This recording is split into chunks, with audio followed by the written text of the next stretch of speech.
नमस्कार, मैं हूं सना फिरोज। स्वागत है आपका सिटी पोस्ट लाइव में।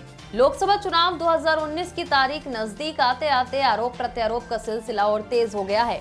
आज कांग्रेस ने भाजपा नेता बीएस येदियुरप्पा पर बड़ा आरोप लगाया। रणदीप सुरजेवाला ने कहा कि येदियुरप्पा ने कर्नाटक का सीएम रहने के दौरान भाजपा के बड़े नेताओं को 1800 करोड़ की रिश्वत दी। सुरजेवाला ने आरोप लगाया कि येदियुरप्पा ने राजनाथ सिंह, अरुण जेटली और नितिन गडकरी को रिश्वत दी। सुरजेवाला ने कहा कि सच तो नहीं मालूम, लेकिन आयकर विभाग के पास 2017 से येदियुरप्पा के हस्ताक्षर वाली डायरी है। अगर ये सच है तो मोदी जी और भाजपा ने इसकी जांच क्यों नहीं करवाई? आज एक बात साफ हो गई, चौकीदार की चोरी भी पकड़ी गई और चौकीदार के दोस्तों की भी।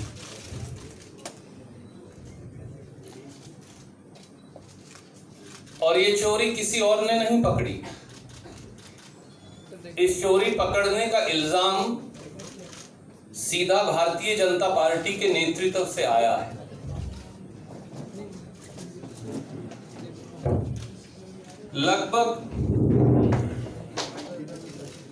लगभग 30 मिनट पहले एक बड़ा खुलासा भारतीय जनता पार्टी के नेतृत्व पर भ्रष्टाचार के गंभीर इल्जामों का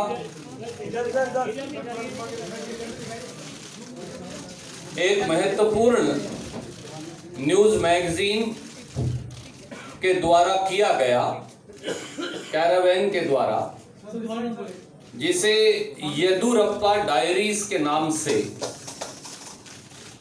खबर और डायरी की प्रतिलिपि सामने आई। मैं आपको याद करवाऊं कि 14 फरवरी 2017 को भारतीय राष्ट्रीय कांग्रेस के इसी मंच से जेलबर्ड येदियुरप्पा जी और स्वर्गवासी अनंत कुमार जी का एक वीडियो हमने रिलीज किया था। और उस वीडियो में यह साफ था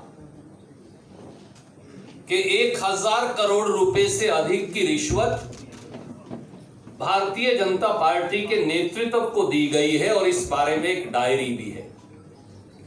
मैं उस वीडियो की ट्रांसक्रिप्ट जो हमने रिलीज की थी 12 फरवरी 2017 में कि जो वीडियो की ट्रांसक्रिप्ट है वो आपको पढ़कर सुनाना चाहूंगा। And it says, Anant Kumar, when in power you have also paid money, I have also paid money. When did I say I have not paid? But not rupees 1000 crore.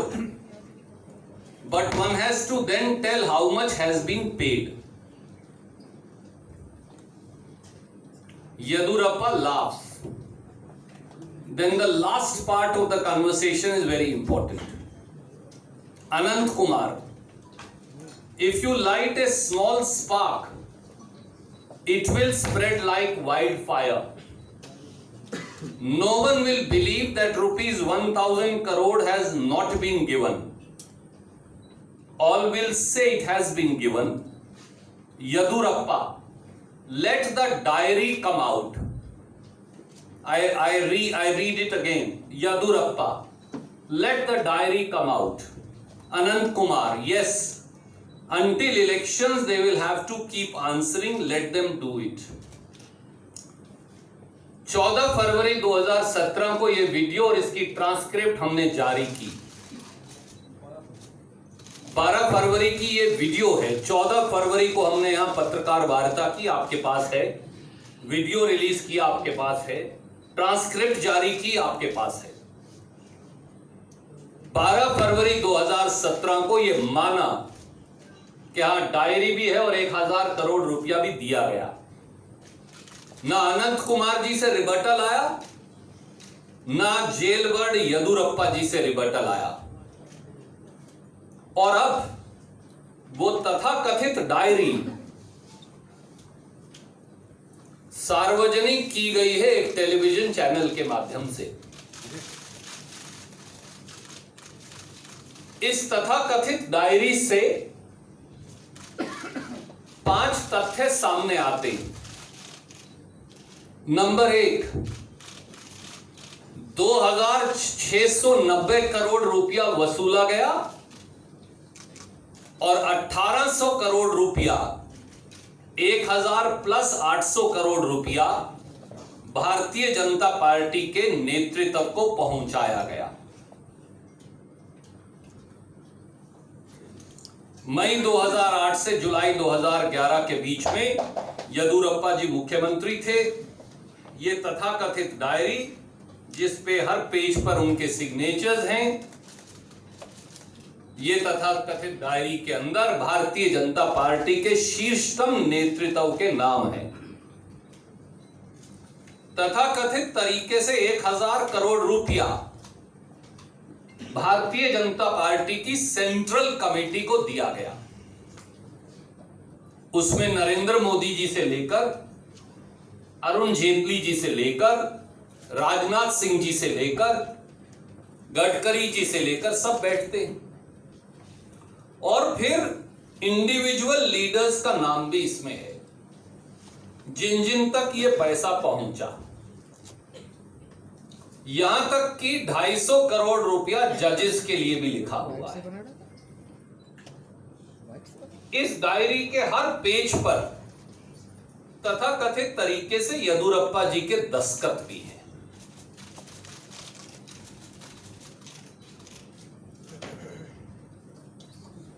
इस news report में यह भी दावा किया गया कि इस diary की सच्चाई, ये सच है या नहीं सच है, झूठ है, इसके बारे में बाकायदा income tax department, CBDT, Shri Arun Jaitley, Shri Rajnath Singh, Shri Nitin Gadkari, Bharatiya Janata party के नेतृत्व से पूछा गया कि क्या ये डायरी सही है और आपका क्या रिएक्शन है। इस न्यूज मैगजीन ने यह लिखा है कि कोई रिएक्शन भी उन्होंने नहीं दिया। इसके अंदर यह भी लिखा है और इसकी सच्चाई की जांच होनी चाहिए कि ये डायरी इनकम टैक्स डिपार्टमेंट के पास अगस्त 2017 से उपलब्ध है। और ये डायरी कहते हैं कि येदियुरप्पा जी की हैंडराइटिंग में है और हर पेज पर दस्तखत है।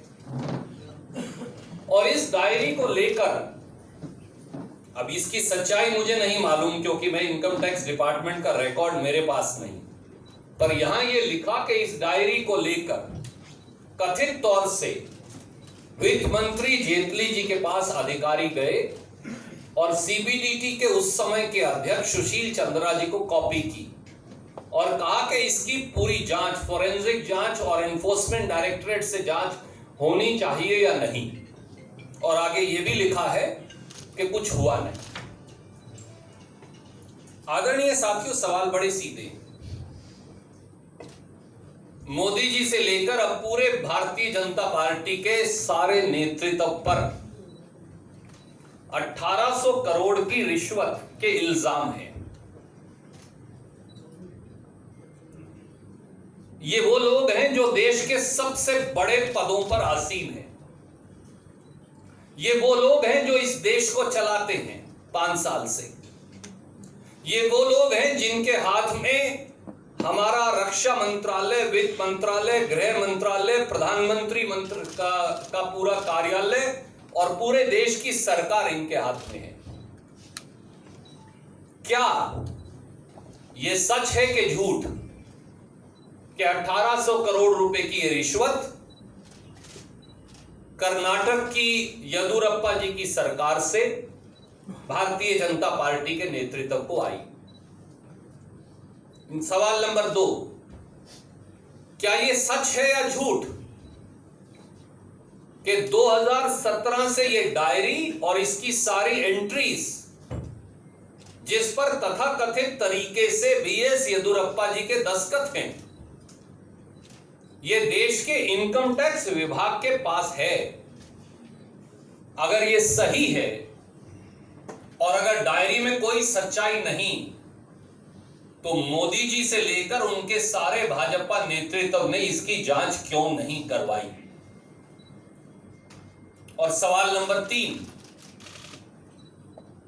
क्या यह सच है कि इनकम टैक्स विभाग ने बाकायदा इस डायरी की एंट्रीज को लेकर, रिश्वत को लेकर, पैसे के लेन देन को लेकर, जो 1800 करोड़ रुपए का है,